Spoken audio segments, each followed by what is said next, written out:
Jean-Antoine Fenot. Bonjour Philomé. À la une, pour commencer votre revue de presse, un anniversaire. Oui, souvenez-vous Philomé, il y a 10 ans, jour pour jour, le petit marteau vert de Laurent Fabius s'abattait sur une table du Bourget, symbole de la fin de la COP21 et de l'adoption de ce qu'on appellera l'accord de Paris, actant d'un engagement des pays à limiter leurs émissions pour contenir le réchauffement climatique à plus 1,5 degré. 10 ans plus tard, donc, Libération ce matin fait le point, vous allez le voir, sur ces moments historiques et sur ces reculs successifs qui ont aussi suivi.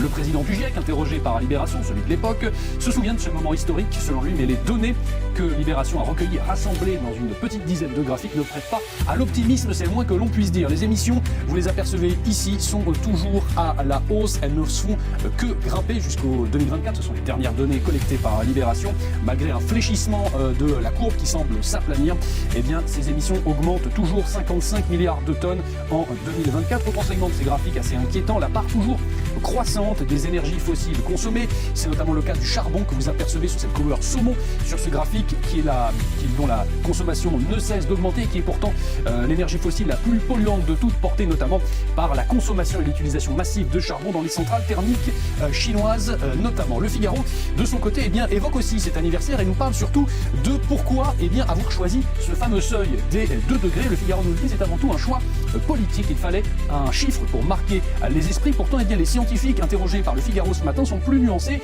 En dessous de ces 2 degrés, nous disent-ils, les effets du réchauffement existent, mais au-delà de 2 degrés, ce n'est pas non plus la fin de la vie sur Terre. Il faut de la nuance, mais ce seuil marque surtout le début, nous disent les climatologues, notamment de mécanismes de changement profond du climat. C'est pour ça qu'il a été choisi et adopté des changements profonds, notamment sur la circulation océanique, en particulier Philomé.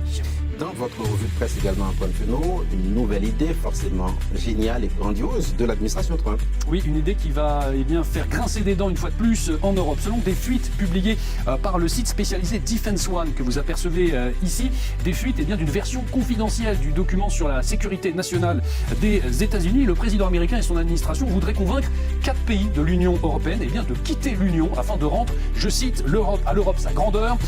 C'est une fuite donc de la stratégie de défense nationale des États-Unis, un changement majeur, nous dit-on également sur ce site spécialisé par rapport au premier mandat de Donald Trump. Le but c'est concentrer les relations des États-Unis sur 4 nations, probablement avec des gouvernements de droite nationalistes partageant des idées similaires. Les 4 pays concernés, l'Autriche, la Hongrie, l'Italie et la Pologne. Le but, les éloigner de l'Union.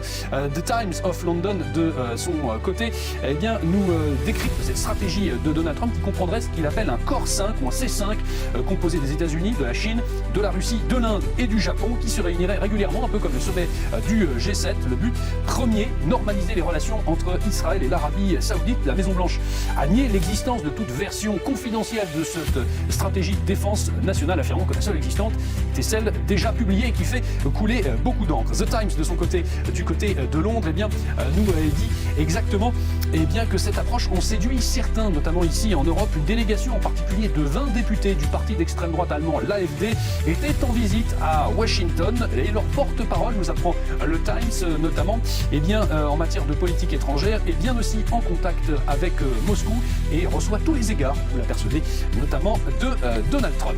On ne va pas se quitter là-dessus, Antoine. Vous vouliez nous parler d'un triomphe. Absolument, un triomphe pour finir, Philomé. Si mon écran veut bien répondre, on va y arriver à ce triomphe. Ce triomphe, c'est celui du jeu vidéo français Clair Obscur Expédition 33, dont le Figaro se fait l'écho, qui a triomphé au Games Awards. C'est un peu l'équivalent des Oscars des jeux vidéo. Ce jeu est reparti avec 9 récompenses. Le Figaro nous évoque donc ce succès historique. Ce jeu devient le premier jeu français à remporter cette récompense, très convoité, je vous le disais, un peu l'équivalent des Oscars. Il emporte également le titre de meilleur jeu, meilleure direction artistique, meilleure musique notamment. Success story aussi pour un petit studio de Montpellier qui se cache derrière ce jeu à grand succès, Sunfall Interactive, que le monde avait rencontré il y a quelques semaines. Vous les apercevez ici, ils sont tous regroupés, ceux qui ont créé ce jeu Clair Obscur Expédition 33, tous les membres de Sunfall Interactive. Le monde était donc allé à la rencontre des anciens, pour la plupart d'un grand studio, Ubisoft, et qui ont fait un pari, passer du temps sur l'environnement de jeu, le système de combat développé, et sur la musique, afin de proposer un univers typique atypique et unique. Le jeu lui propose une dystopie dans un Paris post-apocalyptique en mode Belle Époque et ça a séduit le public, quasiment un peu plus de 2 millions d'exemplaires écoulés déjà. Un jeu aussi, nous dit également Le Monde dans un autre article, qui assume son héritage français dans ses décors, ses dialogues, symbole d'un renouveau, d'une forme de French touch du jeu vidéo, nous dit également Le Quotidien, une manière de se démarquer dans l'industrie très concurrentielle du jeu vidéo et pourtant jusqu'ici réservé aux jeux indépendants. Le Monde nous cite notamment le très bon aussi jeu vidéo français un peu plus confidentiel, Plague Tale Innocence d'un studio bordelais Asobo. D'autres jeux indépendants, nous dit Le Monde, depuis 2020 ont eux aussi pris ce virage et rencontrent au moins un succès d'estime en misant donc sur leur touche et leur caractère très français. Clair Obscur en tout cas nous donne une belle leçon, faire un bon jeu, Philomé qui se démarque, c'est à n'en pas douter la recette du succès.